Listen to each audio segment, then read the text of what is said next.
Good afternoon, everyone. Welcome to our February edition of Child and Adolescent Mental Health Division's Evidence-Based Services Committee Quarterly Roundtable. My name is Brad Nakamura, and I am co-chair of the EBS committee, along with Dr. Jamie Hernandez. Some housekeeping stuff before we get started. This roundtable presentation has been approved by the National Association of Social Workers, Hawaii chapter, for up to 1.5 social work continuing education credits.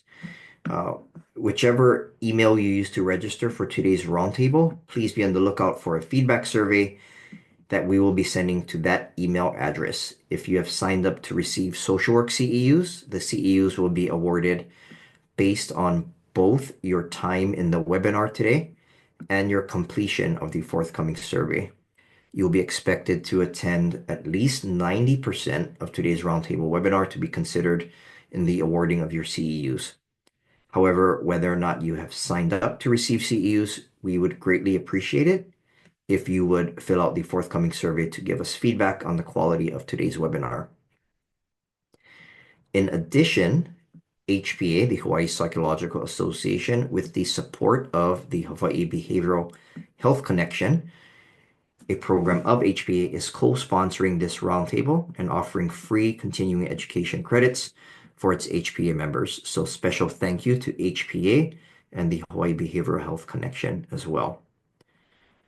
I will do a quick introduction of our main presenter, Dr. Spencer Choy, and then after Spencer's done, I will introduce our discussants just before hearing from Tracy and Ellie as well. But for Spencer only, just for now, he is the clinical lead at the West Hawaii Family Guidance Center. He earned his doctorate at the University of Hawaii at Manoa, where he was mentored by me. After he completed his pre-doctoral internship at the University of Maryland in Baltimore in June of 2023, he returned to our state and began working at the Child and Adolescent Mental Health Division under the supervision of Doctors Danielle Makaiki and Jamie Hernandez Armstrong. In his free time, Spencer enjoys playing pickleball, tennis, and mahjong, and traveling as well. So thank you very much, Spencer. I'll turn it to you. Thank you.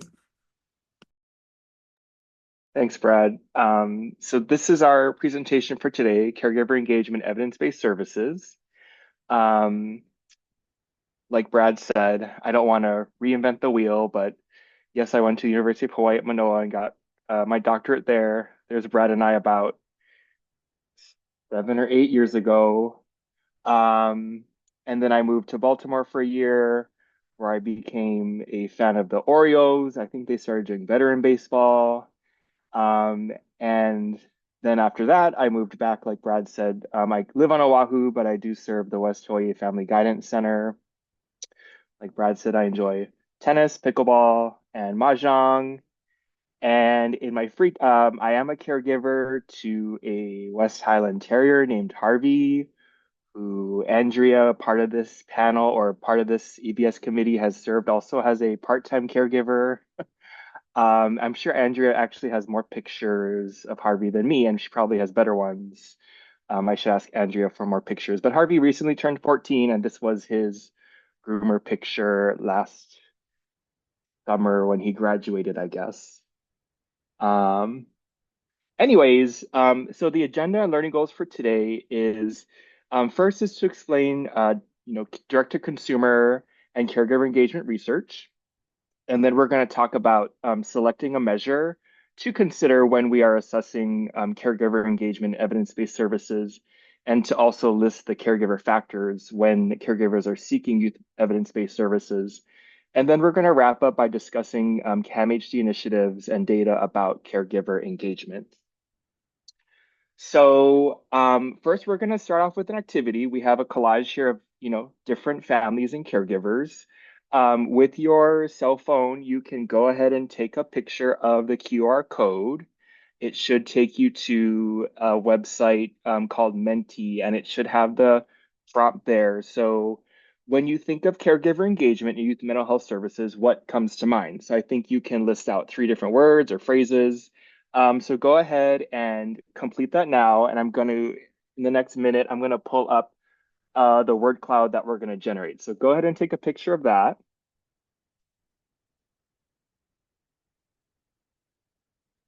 And I'll let folks answer the word cloud. And I see responses coming in.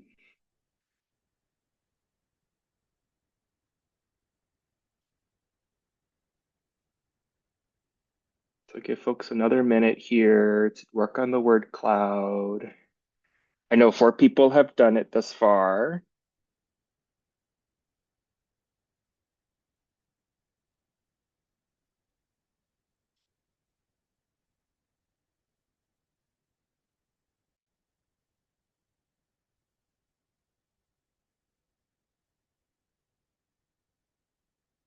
Okay, I'll give folks another minute here. It's like live, like changing in the moment. Like it's pretty cool. It's giving us live feedback. And I'm going to show us what the final word cloud is. It's pretty cool.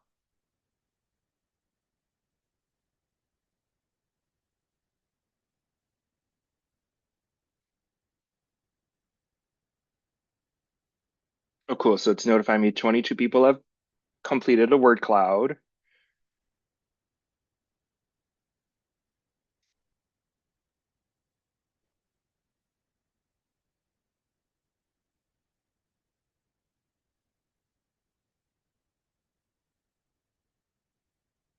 All right, we're at 27 participants, 30.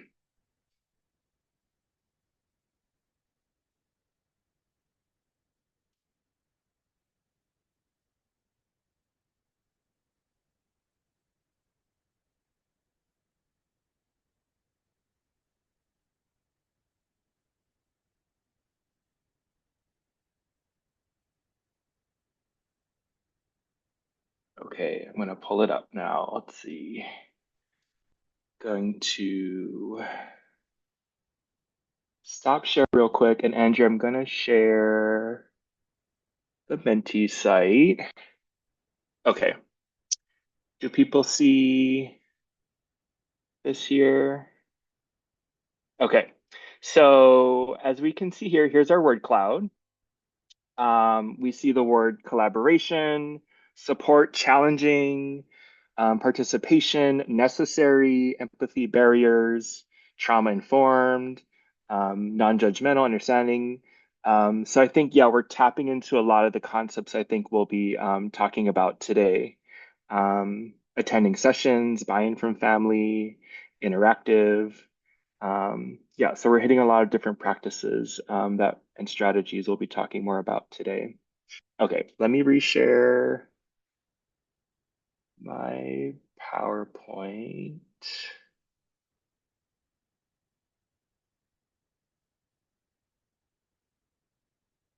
You just see the slide, right? Awesome. Okay, so again, I took away the Menti picture, but so here we do have a collage, like I said, of different families, which include caregivers, right? Caregivers can look, like a lot of folks, in a respective family, and we have the youth in them. And, at least what we know is that, the research has shown that maybe about a quarter of youth, right, will experience emotional behavioral difficulties within a year. However, maybe about a third to a half of those actually engage or receive mental health services. And then we know within, that small portion of those who do receive services, even less are receiving evidence-based care. And we do know, right, ultimately, very few complete treatment. We have a lot of folks, right, who drop out of treatment. So all is to say is that engagement is a huge aspect across different phases of treatment. And of course, right, we also have to recognize too that utilization of mental health services can vary across other characteristics too, right? We do know that there are higher rates of service use for children with externalizing problems compared to the youth with more internalizing concerns. And of course we are, we have to acknowledge that youth of certain socioeconomic status or ethnic minorities are less likely to receive and complete services as well. So, I think the key theme or picture here is we see that there is a service gap in those who receive mental health services, and treatment engagement is an important piece of that. So we've got a time machine here. I want us, we're all going to get in the time machine because I do want us to note that a lot of the research I did cite was from pre-pandemic. So I kind of want to, just to all get in the time machine and go back a few years. So as long as everyone's buckled in and ready, we're going to go back to remember the days of COVID in 2021. Like I said, the research I was already citing was even before the pandemic, and we already knew that a lot of our youth weren't getting the services. And then we fast forward to the pandemic. And of course, here's some screenshots I actually had from back in the day about, poor mental health outcomes. The mental health need was so high. And actually, the Department of Health did a survey in May of 2021, which was about a little over a year into the pandemic. And 46% of caregivers noted that the pandemic had a negative impact on their child's mental health well-being. I think they had about 446 Hawaii residents who participate in this study. Um, and of that, participants, parents indicated a lot of different emotional and behavioral impacts on their children's health, including, right, as you see here, over 50% endorsed that their children were experiencing internalizing concerns of anxiety and depressed mood. And then you also see the poor school performance, loss of friendships, right? So, there were a lot more difficulties going on during that time. And at the same time, about a third, a little over a third of parents or caregivers did report that they had an increased, that they did have intentions to seek youth mental health services for their children. So on the one hand, that was encouraging. And on the other hand, what we did see, at least this is from Department of Health, is as you see there, there's that line of when the pandemic started, we actually didn't quite see those families actually seeking the youth mental health services with us. We actually saw a decrease since the pandemic of youth who received mental health services at CAMHD. I will say we've slightly started to recover some of those numbers, but overall we haven't served the number of youth since we were pre-pandemic. Again, highlighting the need of treatment engagement and the need. So, I want to summarize here is that we have, before we talk to direct to consumer, is, we've kind of established that we have a lot of treatments that have good evidence to address youth mental health difficulties. Some approaches that have been in the field have been push strategies, which have been organization and provider-centered approaches that have pushed evidence-based services through providers. And like I noted earlier, despite those approaches, we still have rates of lower use of evidence-based services, and we know the need is there. Thus, it really is highlighting that there is a research gap of getting evidence-based services to our families. And also, like I mentioned earlier, there is a notable service gap. And at the same time, we do have what another approach, a direct to consumer, or also referred to as a direct to customer approach, where that really emphasizes the caregivers as important consumers and customers to increase the utilization of evidence-based services. And in contrast to the pull or the push approach, which we see, the direct to consumer approach is a pull approach where it is increasing the demand for an evidence-based service from in this case, the parent and also even the child. It's a pull or demand for those levels of services. And so what some of the goals are from a direct consumer perspective, in the case of a parent consumer, is the goals are to increase awareness about evidence-based services and knowledge, including, psychopathology, effective services. It does serve a way as to measure and improve implementation strategies, And then also it serves direct-to-consumer approaches do serve as a feedback mechanism to inform researchers, folks like Ellie, who are, further testing and finding ways to, better, implement evidence-based services. So the direct-to-consumer approach has been a more recent complementary approach. And it's also, and I'm going to show it right here, is we have the Help Your Keiki website, that's the QR code to the website. I don't know if, everyone's familiar with it, but the Help Your Keiki website has, well, Brad would know the answer, has been around for a very long time. It's actually been revised recently. But the Help Your Keiki website is an example of a direct-to-consumer approach where parents have played an important role in developing this consumer to pull, or this resource to pull, other consumers as well. So go ahead and take a look at the Help Your Keiki website. Um, so taking a step back, how do we basically what does engagement mean? And, how can we get caregivers to pull for these evidence-based services? Ellie will talk about it too, I think, but, engagement is really viewed as a very dynamic, multi-dimensional process that is across multiple systems. It has been viewed as attitudinal and behavioral. And, we'll further unpack the attitudinal components. Um, but recent work has also discussed that within behavioral components, there are three distinct elements. One, when one first seeks or initiates help, when one actually attends the service, and when one finally participates actively and meaningfully in the service with the providers and by following through with recommendations. So I think we're all super familiar in our work here about that third phase of participation, right? We have the stars there. These are very much ways that we integrate caregivers in engaging in the services. Um, but like I mentioned earlier, when we think back to the picture, how do we get to this point, right? Where when we are in this phase of treatment, um, it's something we're going to further talk about. And also, within treatment, we have other, within engagement treatment research, we have certain models here. Ellie's super aware of the REACH model, which, emphasizes the relationship, expectancy about treatment, the attendance, which you folks generated on the word cloud I saw earlier, clarity about treatment, and then also homework.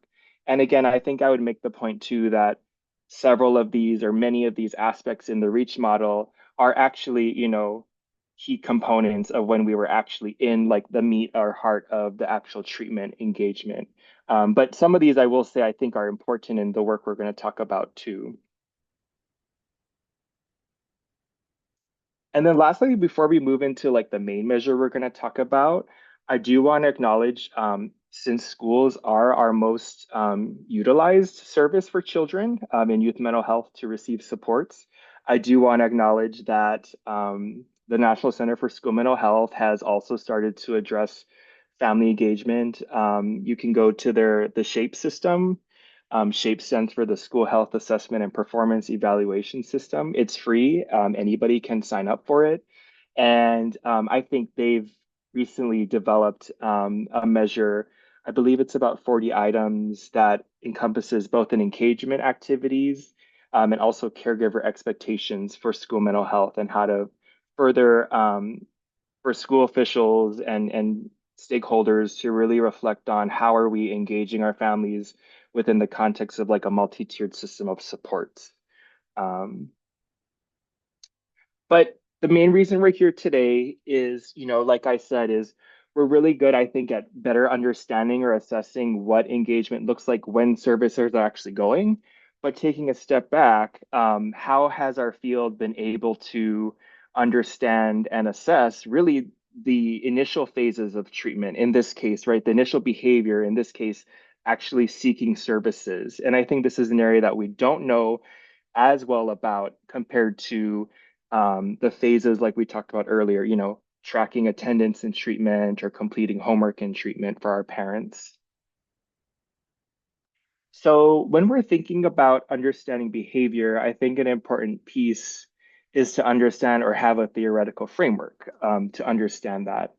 And within the field, well, actually, for now, this is over 30 years old, there's a theory of planned behavior, which is a way of understanding and explaining and predicting behavior.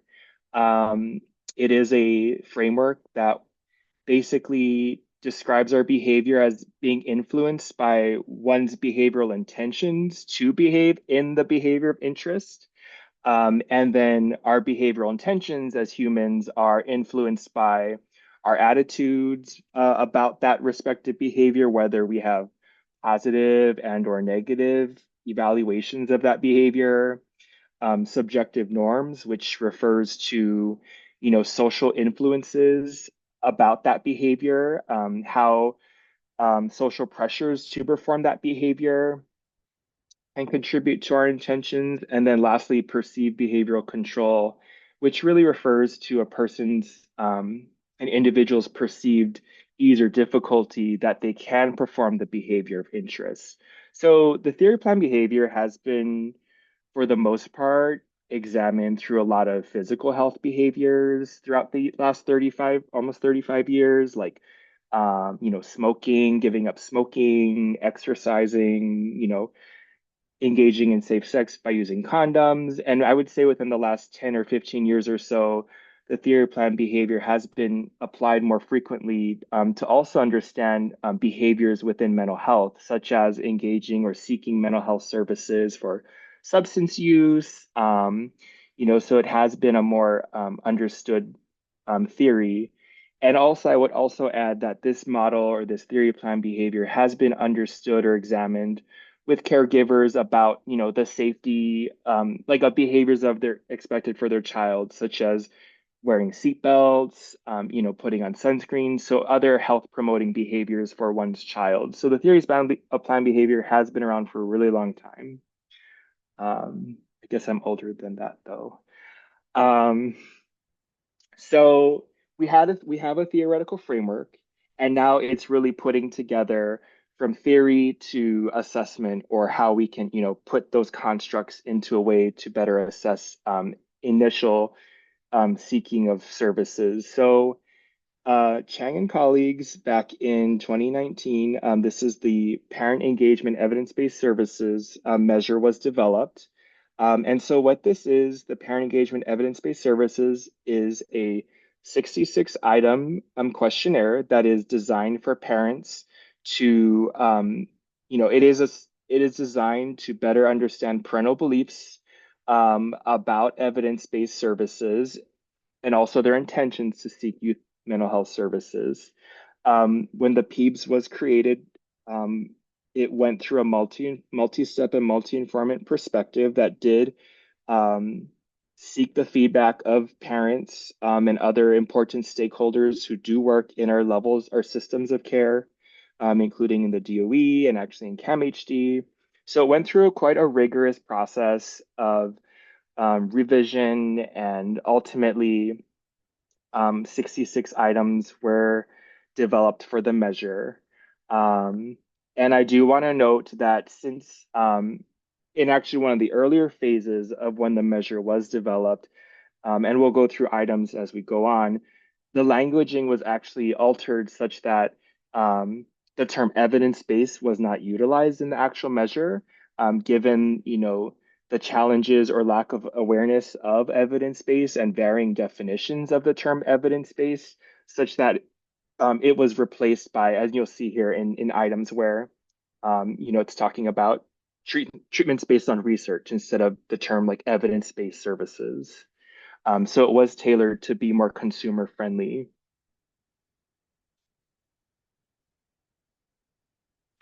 So I just want to note that the data was collected before the pandemic, which was a blessing. This is data was collected at school events, community events. I remember being at Windward Mall on Father's Day. That was a big hit. Here's a picture of Brad and I at, I want to say, some elementary school's fall movie night. We were giving out supplies, school supplies for parents who completed the measure. And so throughout the 2 years of data collection, we ultimately had a data set that included 351 local parents with an average age of 40 years old, predominantly female caregivers, um, and a relatively diverse sample regarding ethnicity. Um, I would say pretty comparable to what our state's ethnic background is in some ways. And about a third of our parents did indicate that their child had received mental health services in the past or currently, most of it being school-based services, which does align with what we know that school-based services are the most utilized. And similar to what we know in the research, about two-thirds of participants indicated that they weren't familiar with the term evidence-based services. So within the sample, the parents completed not only the PEBS, which I refer to as the PEBS, the Parent Engagement Evidence-Based Services. They also completed two additional measures, which was a family empowerment scale, and also a parent attitudes towards psychological services inventory. So statistical analyses were done to see how these 66 items basically clustered or factored together, like which items basically clumped together, I guess is what I would call it. And what we found was that there were 5 different factors that did emerge across the 66 items. Now, some of the items didn't clump to any of the factors, but 39 of the items did clump across 5 of the following factors, and we call them, and we're going to go over them, but evidence-informed action, perceived behavioral control, subjective norms, perceived treatment barriers, and also knowledge.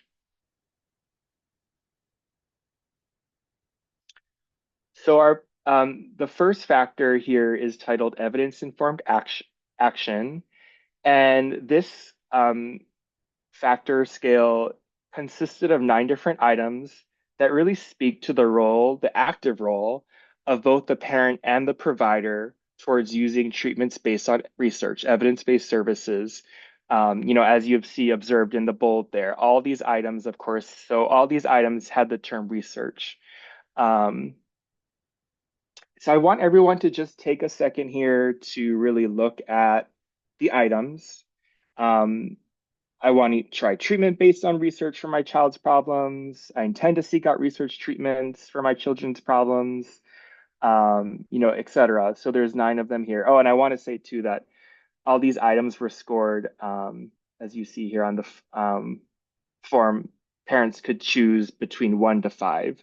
So they could, with each statement, strongly disagree with the statement all the way to strongly agree with the item. So the first factor was evidence-informed action with an average score of about almost 4. Parents, caregivers in this case, almost agreeing. As folks look at, and you're gonna put in the chat, as folks look here at these different items, the 9 items, I'm kind of curious, like which of the items you think might be applicable in your work, or which you could put the number in the chat, which item you think is, one you might want to further think about in your daily work. So go ahead and put in the chat.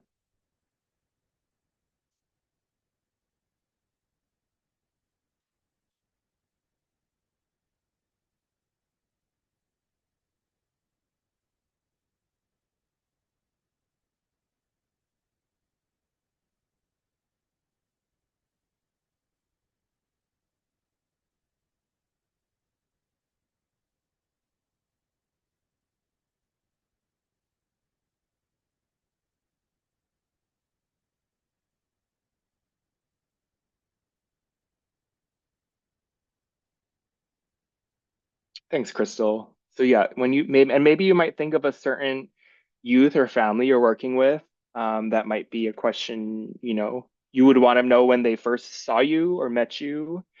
Um, so we're having some nice variability here. So as people are putting in their responses too, so I've got a couple nods to number 4. I would prefer that the treatment that my child's therapist uses is based on research. I think we're seeing a lot of responses for number 2. I intend to seek out research treatments for my child's problems. Um,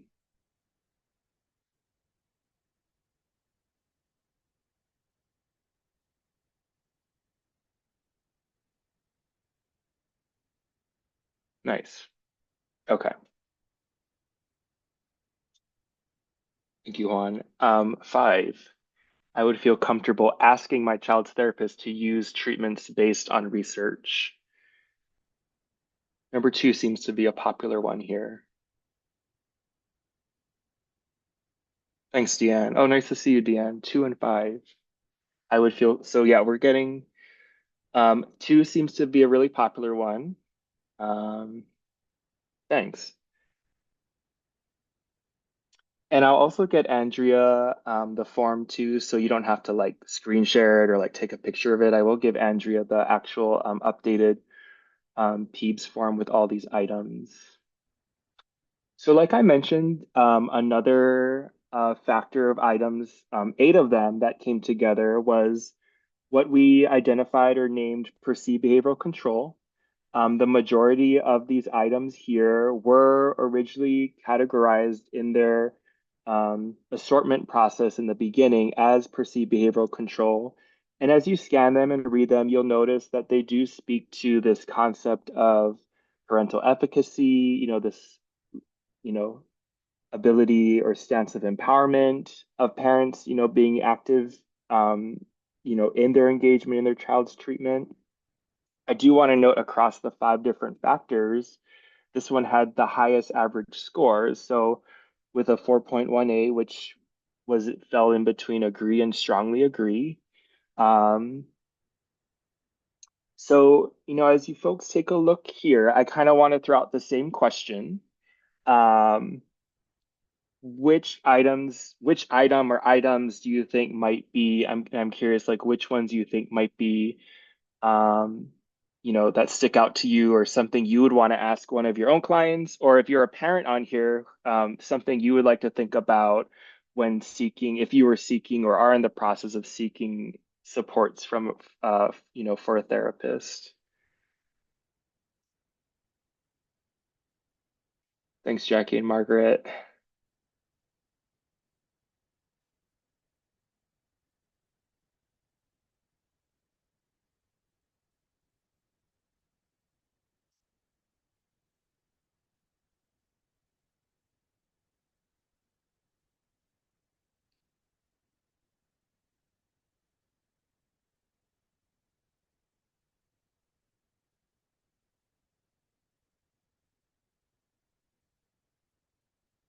So I'm seeing some nods to like number 3 and 5, for the most part. Number 3 being during treatment, my child's therapist should show me data that my child is improving. And then number 5, it is necessary that I participate in my child's treatment.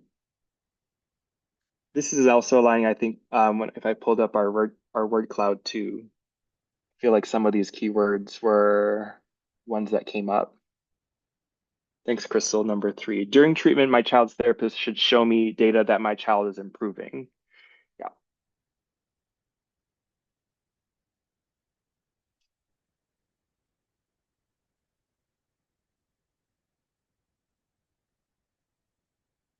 I feel like similar to the first factor, maybe it's like something about the number 2. Number 2 is like was popular with the first factor, and number 2 is popular here as well.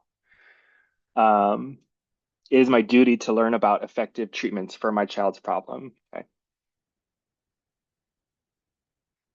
I'm going to move us along to the next set of items that fell together, which we titled subjective norms. And this factor comprised of 7 different items that really involve the role of social influences on treatments, treatment recommendations. So as you can see here, they're all kind of started to be worded similarly. I mean, they are in that it says treatments endorsed or suggested by blank are important to me. And then you can fill in the blank with school staff, treatments such as by a therapist, my child's pediatrician, a psychiatrist, treatments suggested online, for example, if you're on the Help Your Kiki website, and then also treatments endorsed by other families with the same problems are important to me. I think one of the items got cut off here when I copied it. But as folks take a look here at these at least 6 items, what are ones, if a parent was coming to your office for the first time or interacting in our system of care, what in your experiences have families typically noted who or by, suggest treatments are, have been important to them?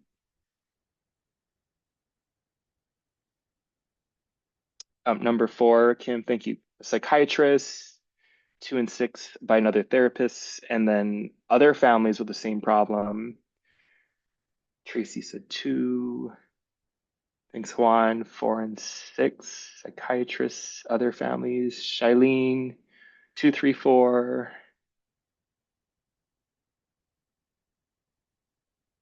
So I feel like I'm seeing a lot of 2, 4, 6, like by another, so like kind of by another provider, in this case, a therapist or a psychiatrist. And then also, folks are also saying that when families have noted that other families with similar problems, that's an important factor for them when thinking about initiating and seeking mental health service, evidence-based mental health services for their child. Ixiomi and Crystal, 3 and 6.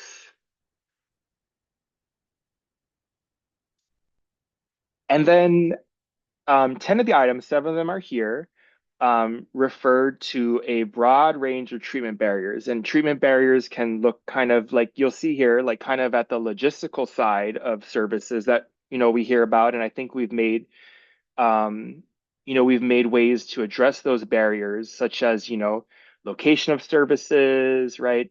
Sometimes families have a preference for virtual and or in person. So we kind of had the logistical barriers such as that. And then we also have more like perceptual or like more sometimes attitudinal barriers, like you see number 2, stigma makes me less likely to seek services. Research-based treatments can feel impersonal. Um, research treatments supported by research do not fit my culture.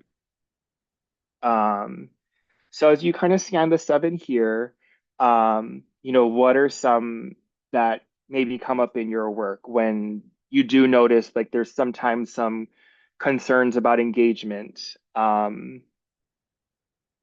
do folks say? What do folks think?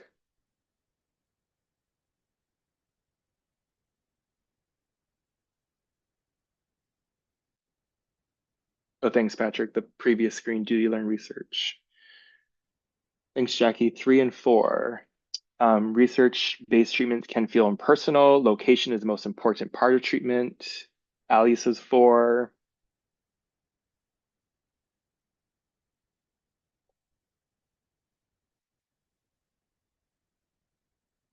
I do want to note this was one of the lower, or I think this was the lowest scored scale average, so that in that parents tend to be disagreeing to neutral on these items. Um, I'm seeing a lot of 2s. Stigma about treatment makes me less likely to seek services. Um, Folks are also endorsing 3, that research-based treatments can feel impersonal.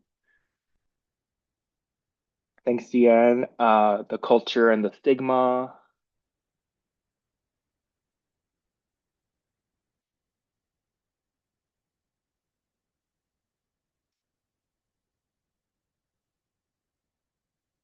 Any other responses? Okay. And then the last factor, the 5th one, comprised of these 5 different items you see here that concerns parental or caregiver subjective knowledge about research-based treatments. So, we're not actually assessing this, these items aren't actually assessing, whether they actually have the factual knowledge but rather it's, do parents know how to access treatments? Do they know or not know where to find therapists?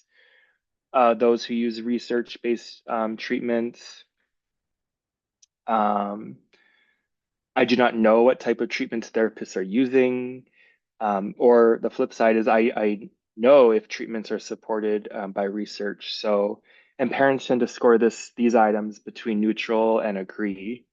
And this is the last actually factor here. So of this last factor, last group of items, um, what are some that have come up in discussions with family members or, something that you've thought of with your treatment team about um, parental perceived knowledge or caregiver perceived knowledge about services?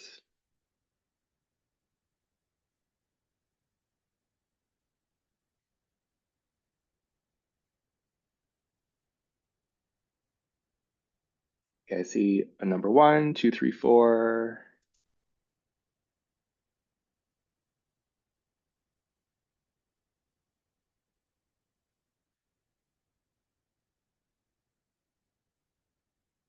or two, two, three, four. I don't know where to find therapists who use evidence-based treatments. I don't know enough about treatments to form an opinion about them. I don't know what type of treatments therapists are using.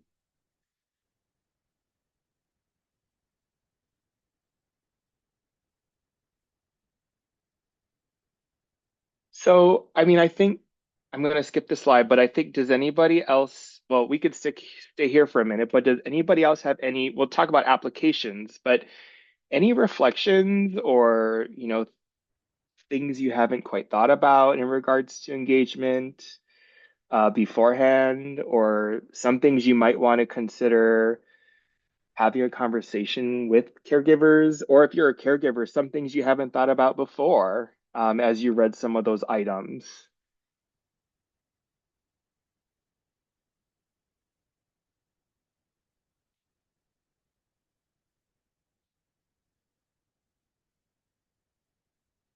I don't know if people are, Andrew, are people able to like unmute themselves because they could talk about, they could verbally say their response too.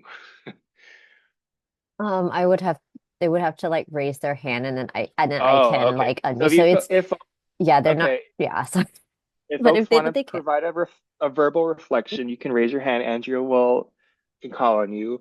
Thanks, Hmm. Brad. So the not pushing it, not pushing it, but what about attitudes? Yeah, so we're gonna talk about that piece too, in that um we went through those five different, and where's my star over here with the five?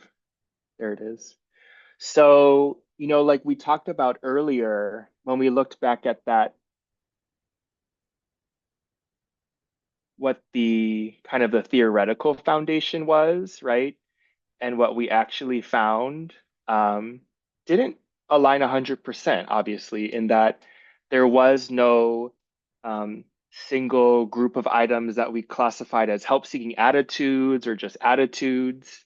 And I think we'll talk more about that in a minute, but it was interesting to recognize that attitudes um, did not emerge as a distinct factor in the PEEBs, even though it was designed to capture a lot of different attitudes. There were a lot of items in this measure that were originally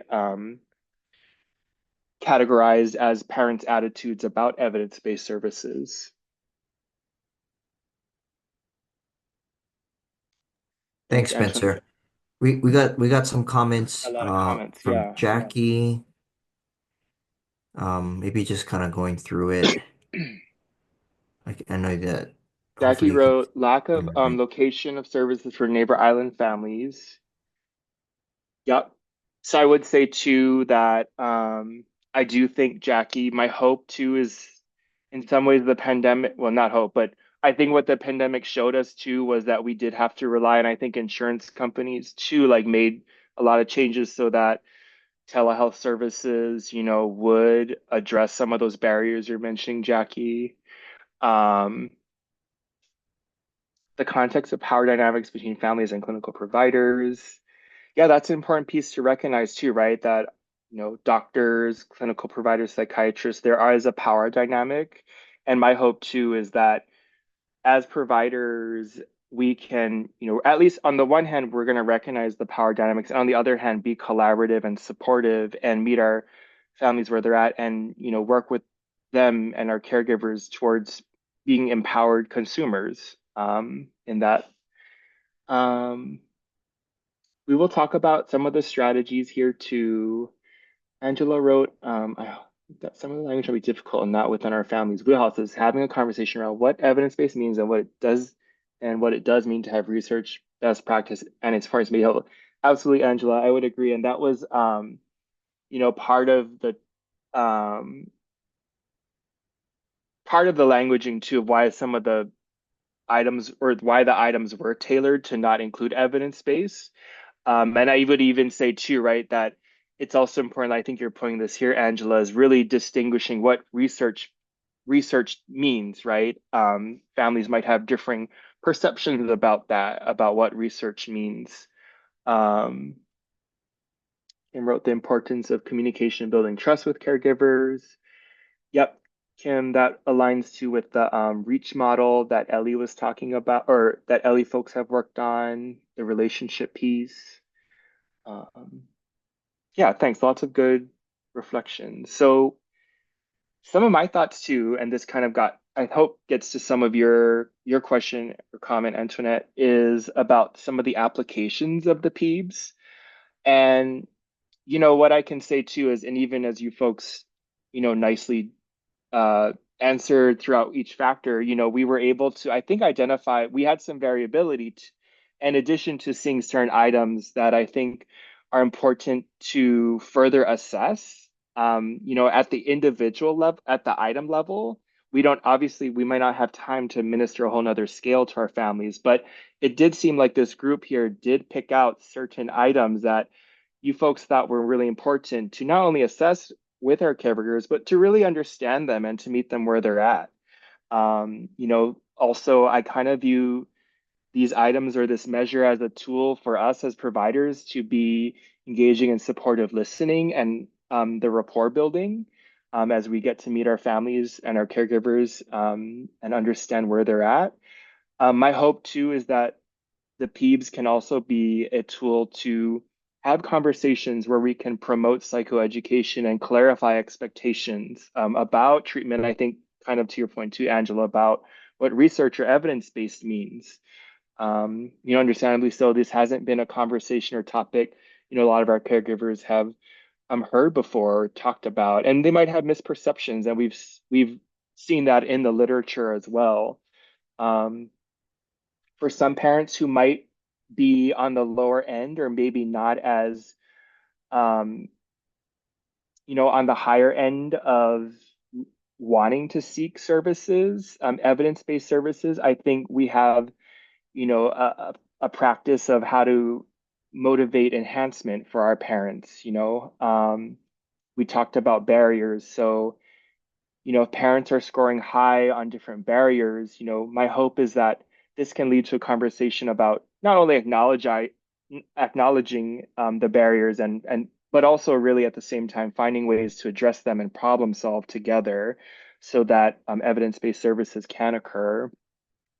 And then also to, help families, engage in support networking so that they feel supported throughout different systems, right? Because this isn't just a singular system that caregivers are working in.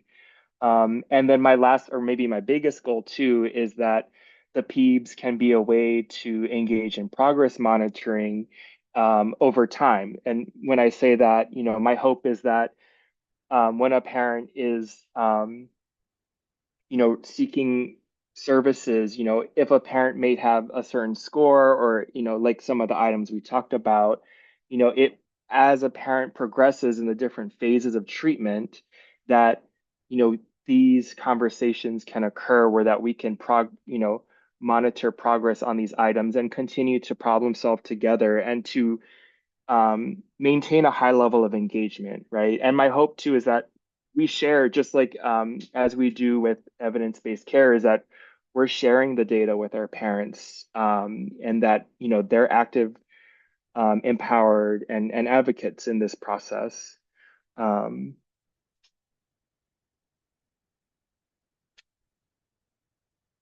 So like I said, this was the theory of planned behavior. We talked about this earlier. And we're briefly going to just talk about two, but like Brad's comment earlier, we didn't see, I don't know if you know if my mouse is on this cursor, but we didn't see an attitudes scale. But like I mentioned earlier, parents did complete not only the PEEBs, but they did complete two other measures. One of them was called the parental attitudes about psychological services. So we did have a way of assessing parents' attitudes. And then we did, of course, capture their, like we just went over, subjective norms and their perceived behavioral control. And in this case, behavioral intentions is replaced by evidence-informed action. We're not going to do the Menti. I don't think we'll have time to do that. But you could either say yes or no in the chat. Theoretically, we had this theory of planned behavior, which does tend, right, does highlight that these three different predictors, attitudes, subjective norms, and perceived behavioral control, theoretically would have a significant influence or predict one's behavioral intention. So I'm just curious, do folks think, you could say yes or no in the chat, do you think based on our sample that, this framework was at least statistically significant or what we found to be the case, so that attitudes, significant scores on attitudes predicted their scores on evidence-informed action, subjective norms, and perceived behavioral control? We're not going to do the Menti, so you could just put in the chat if you do think it did or didn't hold true to what the theory was or is. Thanks, Jackie. Jackie thinks yes. Margaret said yes. Allison said yes. Kim said 100%. Malin said yes. Deanne said yes.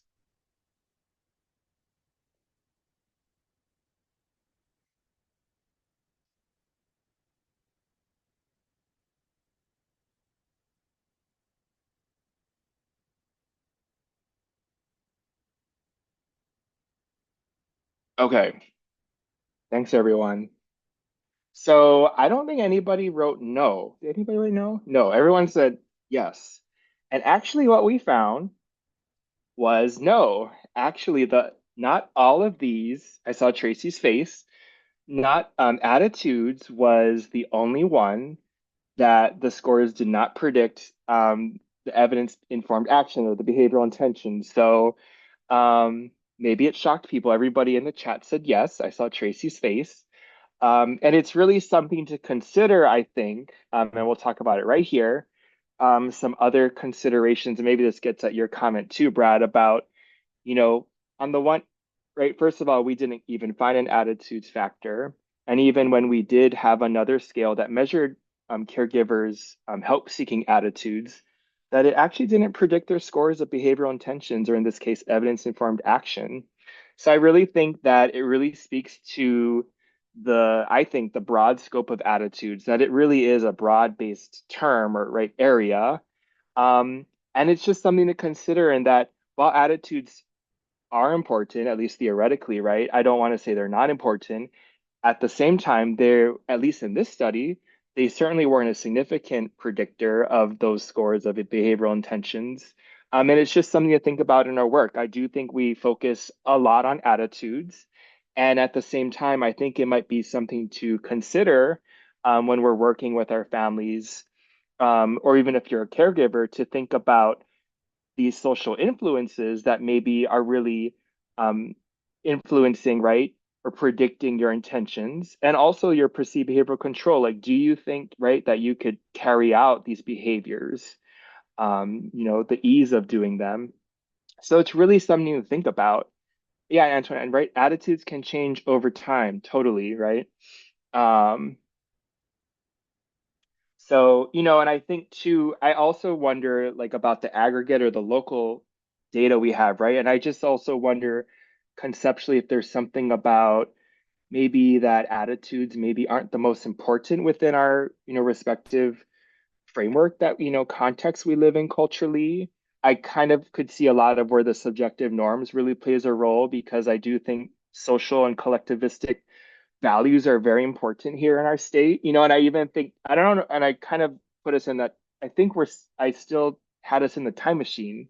So I want you to think back too. Remember during the COVID days when social distancing and masks and vaccines were a thing, like 3 or 4 years ago?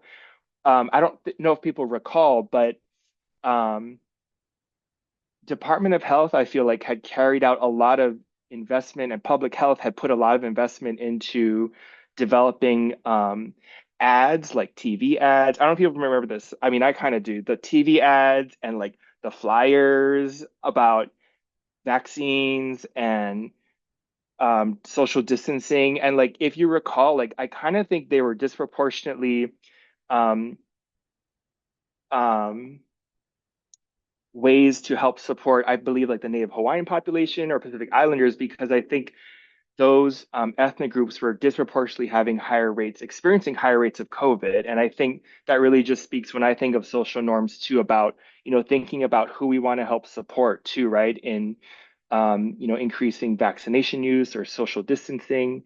But I kind of think back to those days when, those groups were experiencing higher rates of COVID.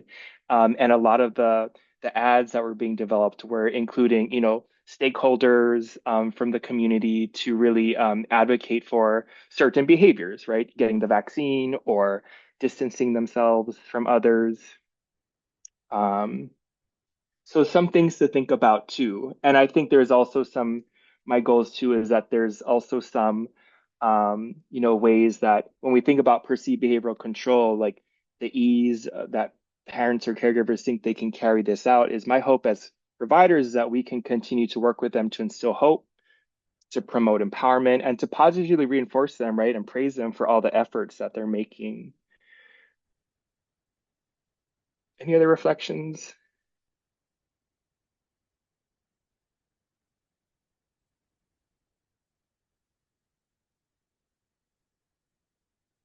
Okay, I'm sifting through things. Lots of stuff. Lots of good stuff in here. Okay, the last piece of the last 10 minutes we're going to talk about is CAMHD engagement. So, folks, and maybe, there's a lot of ways I think a lot of people can answer. So go ahead and put in the chat. What are ways that we engage our caregivers in CAMHD? And I think there's, like we talked about, different phases of engagement, so what are the different ways that we engage our caregivers? And then also to share with your other presenter or other attendees here today, when you think about engagement, like what were strategies that worked to address any concerns you had about engagement? And if you're a caregiver in this talk, what were areas that you felt more engaged with your team? And if you're a provider here too, how did you assess that certain engagement practices were successful or effective?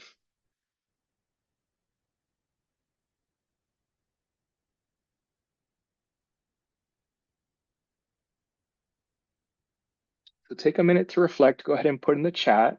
Think about the different ways you engage our caregivers. I think when you reflect on it, there's a lot of ways you engage them. And please share like what's worked.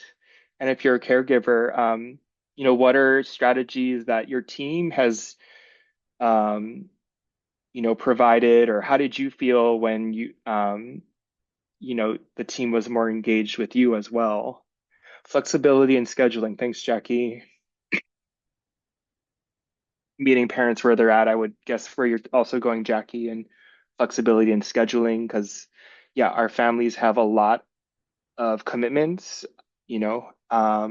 frequent communication. Thanks, Allison.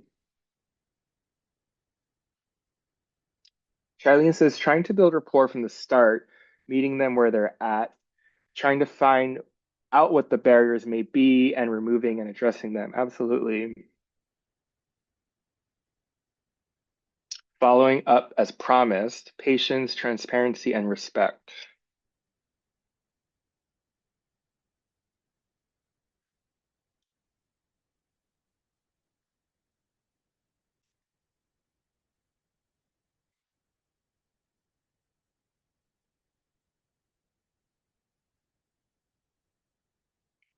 So one of the oh thanks, Deanne. Community last comment here. I'm going to read Deanne Evers.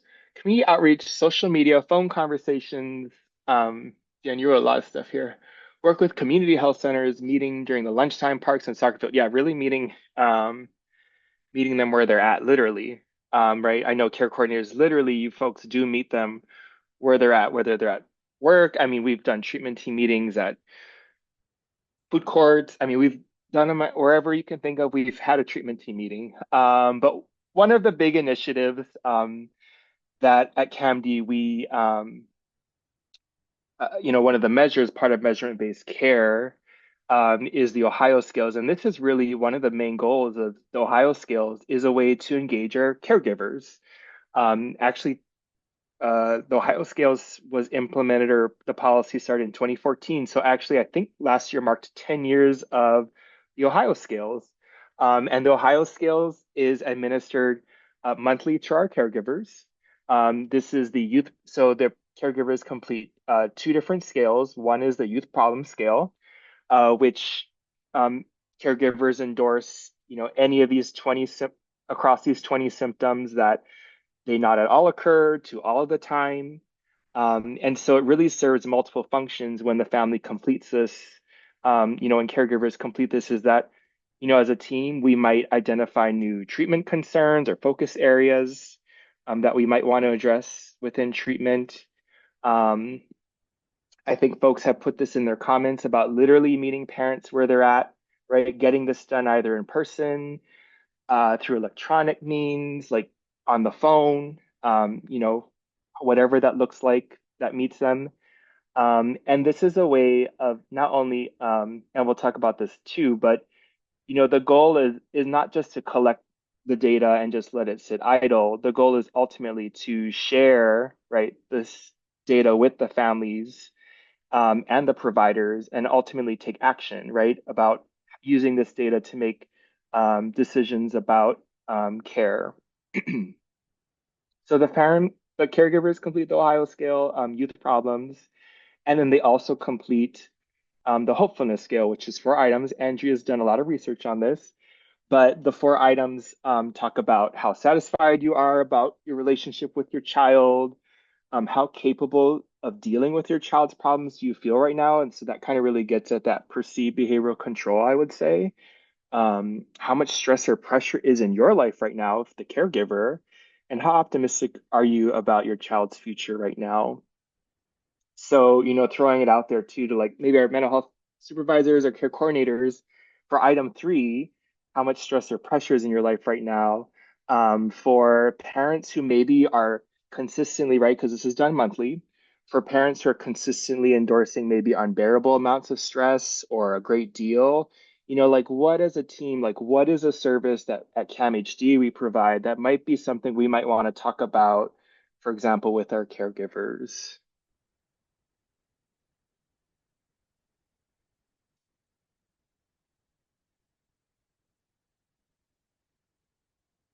Or at least I was thinking of a certain service that we provide at CAMHD that, if a parent's consistently endorsing they experiencing unbearable amounts of stress in their life, what do you think we might want to like offer to them?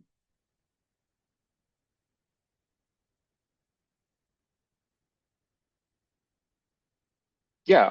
So Jamie wrote the peer support, the parent partner. Yeah.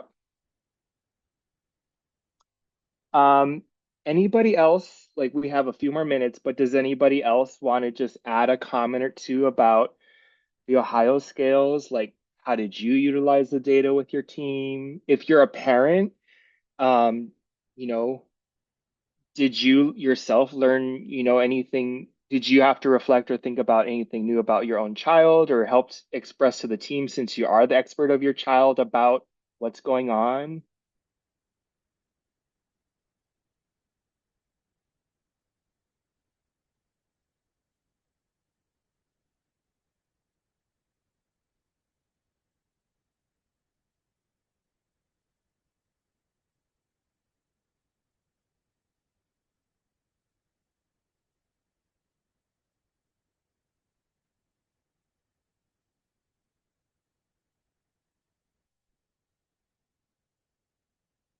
Thanks, Laura. Laura wrote, parents like the tool. Laura, I'm curious, like, do you think parents find the youth problem scale or the hopefulness scale equally valuable, or do you think one of them is more in your work, Laura? Like, do you think one of them has, been more beneficial for you? Kiddos like that as well. Yeah. Tracy, thanks. To me, the scales really help the care coordinator and I stay on the same page. Yeah. And then I just want to point out too that, thanks, Laura, they get a lot of value from the self-reflection.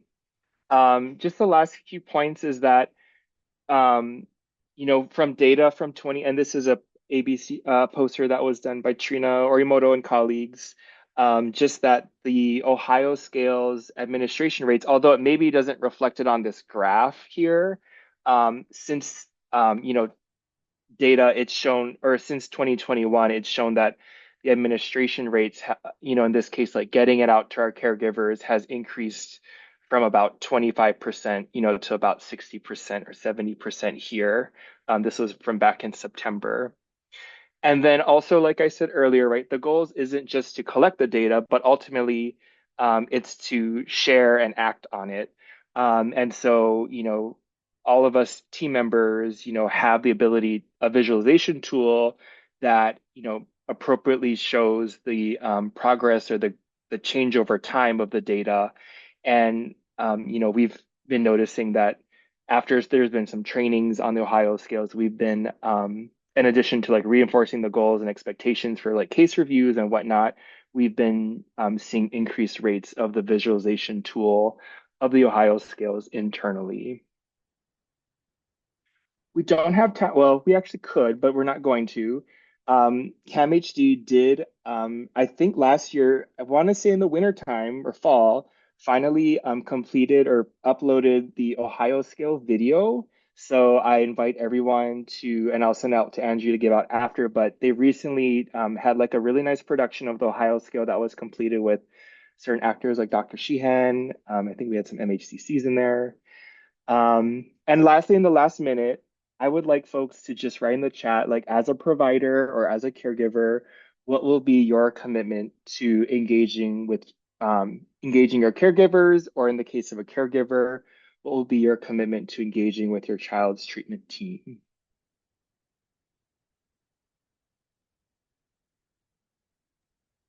Thank you, Spencer. While that is going on, would it be okay if I introduced our discussant since we Absolutely. started Yep. segueing there? Okay, great. Thank you very much, Spencer. So, I'd like to introduce our two discussants for today. First, we'll go with Miss Tracy Lewis, who is a parent consultant and brings 16 years of dedicated service to Catholic Charities Hawaii, their Na Ohana Pulama program, or NOP. She began her career with NOP as a transitional family home caregiver in 2008 and is certified as a teaching family model practitioner, providing care and support to countless children and their families.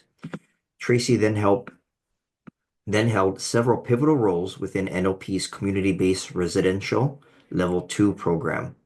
She began as an on-call associate family teacher, advanced to the role of administrative associate family teacher, then to family teacher, and currently serves as the parent consultant to leading the CBR2 program. Additionally, she and her husband maintain a licensed transitional family home, or TFH, serving youth in placement for respite. Tracy's extensive tenure with Catholic Charities Hawaii reflects her belief in the potential of every youth and family to thrive. She offers guidance, support, and advocacy throughout their journey. So, welcome, Ms. Tracy Lewis. Thank you so much. Such a pleasure to have you here today. Thank you for having me. Hi, everyone. I'm sorry, Tracy. And then I'll introduce our second discussant, and I'll turn it back to you if that's okay. So, our second discussant, and then you and Ellie can kind of tag team. Dr. Ellie Wu is a postdoctoral fellow at Johns Hopkins University School of Medicine.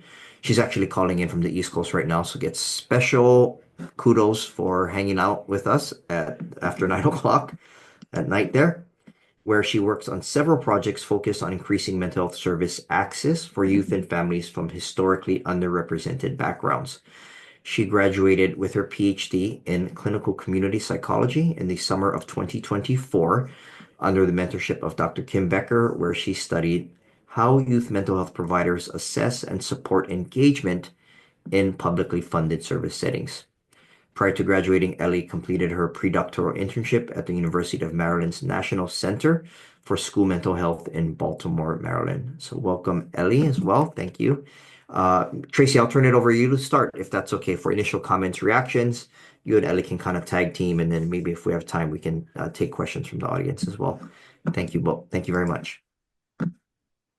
Hi, everyone. I really found the discussion really, really amazing, and just going it over in my head all of the times that I, had a youth and something happened and I didn't know what to do, and how do I get support, and where do I look for the strategies and all of those things, especially in the very beginning. I think in the very beginning, when I first started in 2008, um, I think that's where my attitudes, or what we were talking about, attitudes, kind of really was stringent back then. The idea of getting mental health therapies and youth in taking medication and being in therapy was really just difficult for a lot of people to wrap their head around, including me. Um, and and then it was just learning, right? Learning about all the strategies, learning that, we've always said before that children were not raised, you didn't come with a manual. Um, there are manuals out there. There are. And so learning about them all, and different manuals for different kids, and how you can help them and meet them where they're at. And the people that can tell you about them and train you about it, and the things that you can experience with your youth, and what works best for them, what they're comfortable with, and their families are comfortable. So it's been an amazing, amazing journey, but I can see how the attitudes have changed over the years. I think now it's much more acceptable than it ever was, um, um, to have mental health issues in our youth, and not be so scared about it anymore. Um, Although we still see that somewhat, but so yeah, I think this was just talking about how do we help our youth, and what strategies are out there, because sometimes you try something, it doesn't work, and you need to try something else, and all the people that can help you do that, and the things that you can learn, because then the kids teach you and you learn even more. And yeah, and it's an amazing experience for all. Shout out to the care coordinators that I've worked with over the years. Been absolutely amazing. And yeah, they're the ones that call me in the middle, when I call in the middle of the night, and I'm like, I don't know what to do. And they're like, okay, breathe. Let's try this. It's been amazing.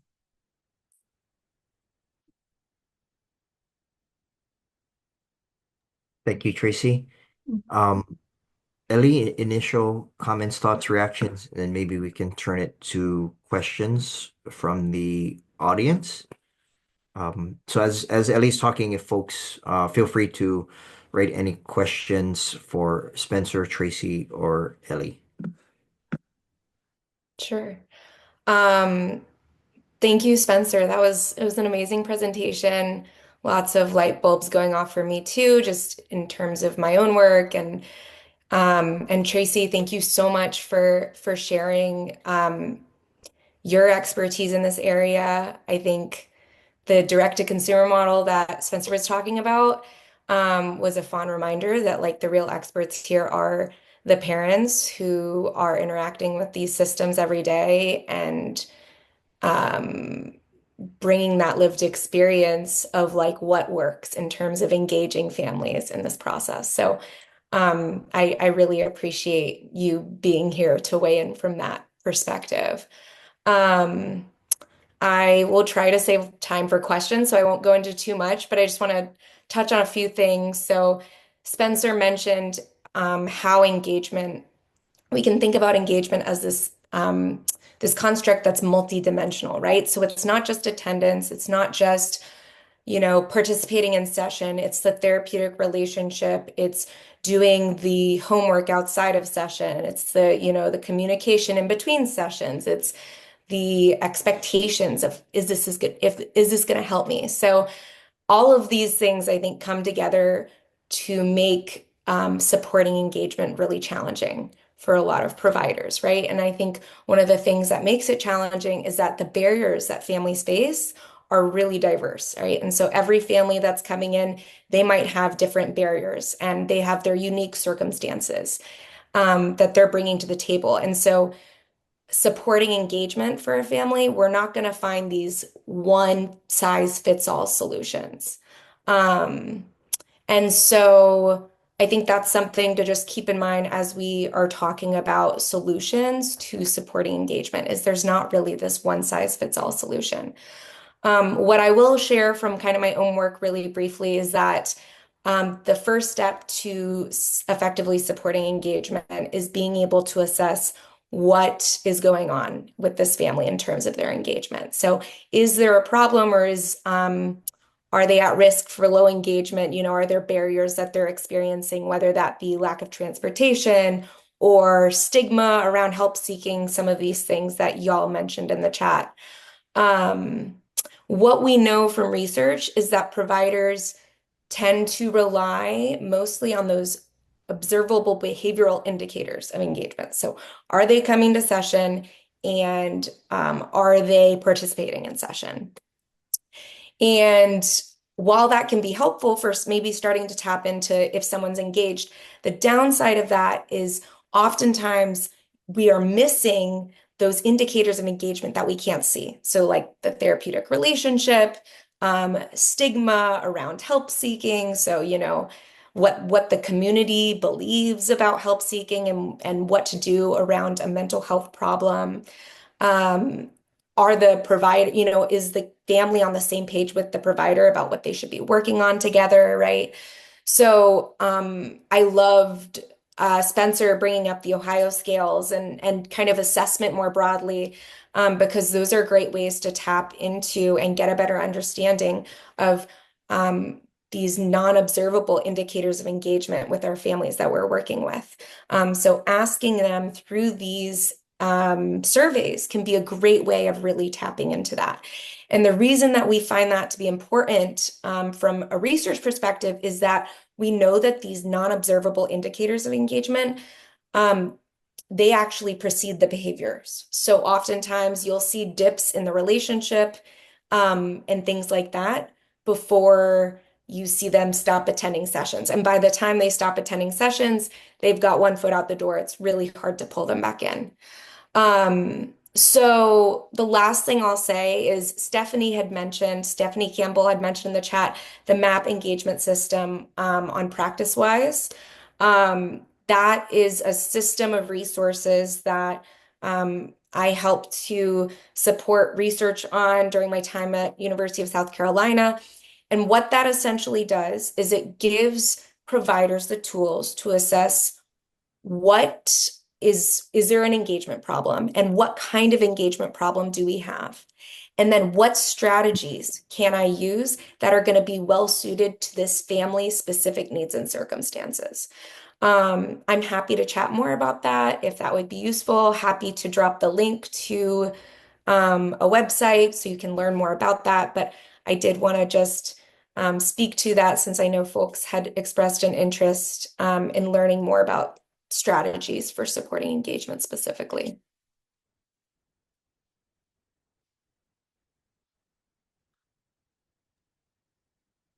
Thank you, Ellie. Thank you, Tracy.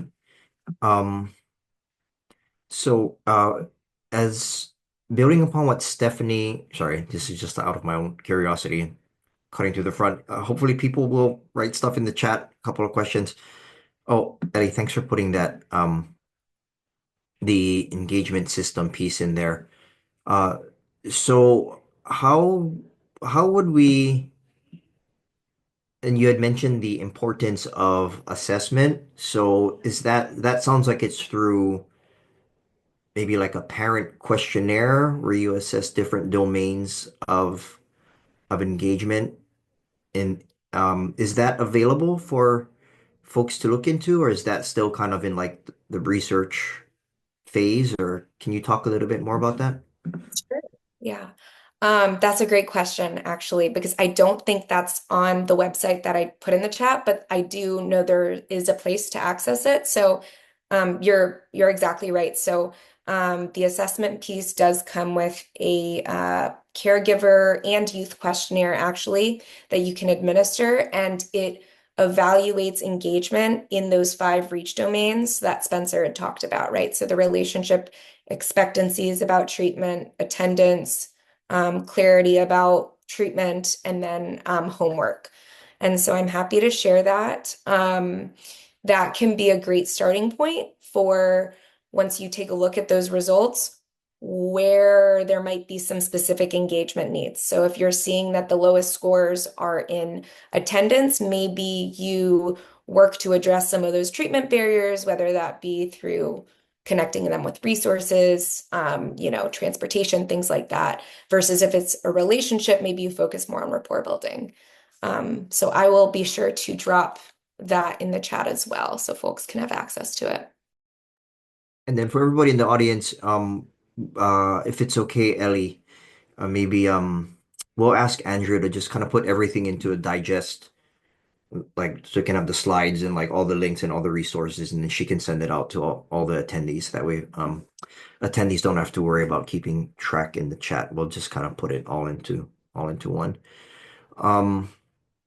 See a little bit of comments in the chat, not so much questions. Maybe we'll give it a couple of minutes for questions as we kind of bookend with some housekeeping about CEUs. So potentially bringing us to a close, whichever email you use to register for today's roundtable, please be on the lookout for a feedback survey that we'll be sending to that specific email address, the one you use for registration. If you have signed up to receive social work CEUs, and the CEUs will be awarded based on both your time in the webinar today and your completion of the forthcoming survey. You'll be expected to have attended at least 90% of today's roundtable to be considered in the awarding of the CEUs, as well as filling out the survey. However, whether or not you have signed up to receive the CEUs, we'd greatly appreciate it if you would fill out the forthcoming survey to give us feedback on today's webinar and how we can plan for future ones in the future. In addition, the Hawaii Psychological Association, with the support of the Hawaii Behavioral Health Connection, a program of HPA, is co-sponsoring this roundtable and offering free CEUs for its HPA members, so psychology CEUs as well. A special thank you and deep note of appreciation and gratitude to CAMHD for hosting everything today. We have our chief psychologist, Dr. Hernandez Armstrong, here. And a special thank you to Spencer, our presenter, as well as Ellie, one of our discussants, and Tracy. I don't want to put Tracy and or Ellie on the spot, but we always look to our families, our consumers, our parent partners for leadership. So Tracy, I'd be honored if you had anything to say in closing, or kind of maybe bringing us to a close, or any closing thoughts for our attendees today. Yeah, I do have a couple of thoughts. Definitely, I've attended several of these roundtables, and it really does help to stay on focus. Because you can get, as a parent or a caregiver, you can get kind of bogged down in the mundane, and and the school and the this and all of this stuff. But it really helps to keep us focused on, okay, what am I doing? Is what I'm doing in the moment helping my goal, right? My goal, if we're working on a particular skill for a youth, for instance, working on a particular skill, and yet in the minutia of cooking and taxi driving these youth around, is what I'm doing. Am I taking every opportunity to engage with this youth? Are we talking about stuff in the car? Am I spending time, actively looking at him and asking him, what's going on with you today? What happened at school? And not just the rote, I guess. And so it's super important to be engaged, to be there. That's what they need. That's why we're here. Um, and and these roundtables and these discussions really help me feed that my brain for that, help me align my goals to what we need to do. And then of course all the team members that help us. And this is by no a one person party here. It's the care coordinators, and then at Catholic Charities we have parent consultants and therapists and everybody that helps us to wrap around this child and try to help them become the healthy, happy, productive adults that we want them to be. So thank you everybody for all your support and help. All right, no better way to end than that. Thank you. Everyone will end a few minutes early. Have a nice rest of your week. That brings us to a close for this February roundtable. I think that's it. Thank you. Thank you all very much.